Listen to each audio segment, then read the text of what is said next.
Ladies and gentlemen, I am most touched to have been asked by the CFA Institute to address you today and can only apologise for being rather disruptive and not joining you in person.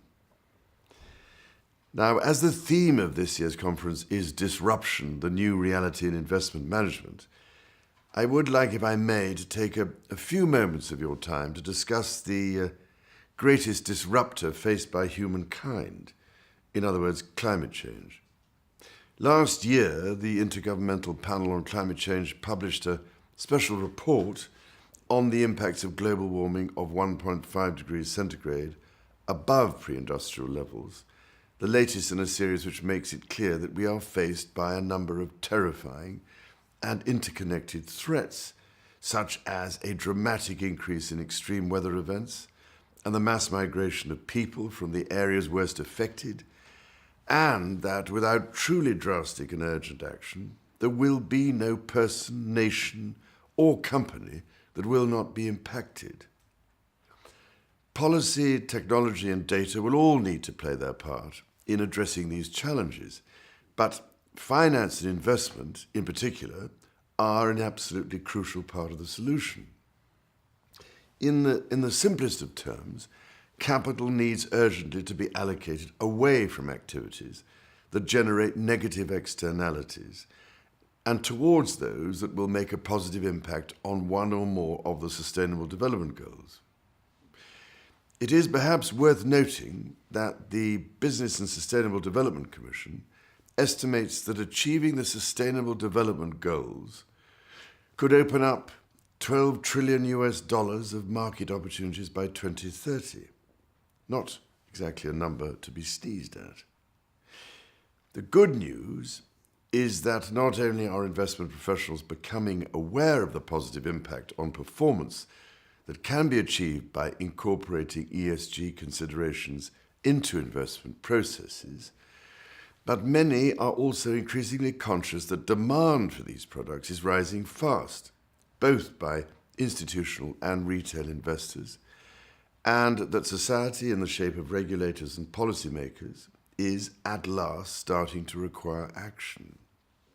However, a great deal more is necessary, I fear, if we are to have any hope at all of moving to the long-term resilient and durable economy we so desperately need.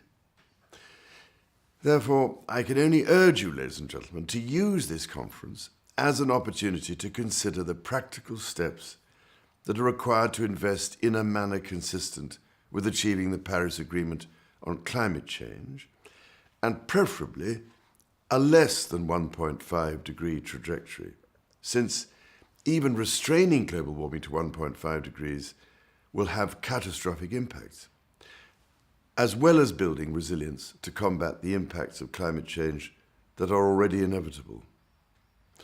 Now, I'm glad to say that both my Accounting for Sustainability project and the Cambridge Institute for Sustainability Leadership's Investment Leaders Group can provide you with the practical support and guidance required. A simple and necessary starting point is to demand better data, for example, by asking the companies in which you invest to implement the recommendations of the FSB's Task Force on Climate-Related Financial Disclosures. Of course, better reporting is pointless unless it has some impact on decisions. And so I very much hope you might consider what steps you can take to incorporate insights gained into your investment analysis and decision-making. Equipping analysts with the knowledge and skills to adopt this integrated approach to investment is, of course, vital. I am therefore delighted to hear that this is an area where the CFA Institute has been making some progress, and with a little more encouragement from you, ladies and gentlemen, we'll take the necessary further steps to integrate ESG throughout the syllabus as it develops in the future. So in summary, I can only say that you have some extremely important choices to make. In an increasingly threatened and uncertain world, the stakes could not be higher. And your leadership and that of your peers will be absolutely crucial in achieving a more secure future for us all.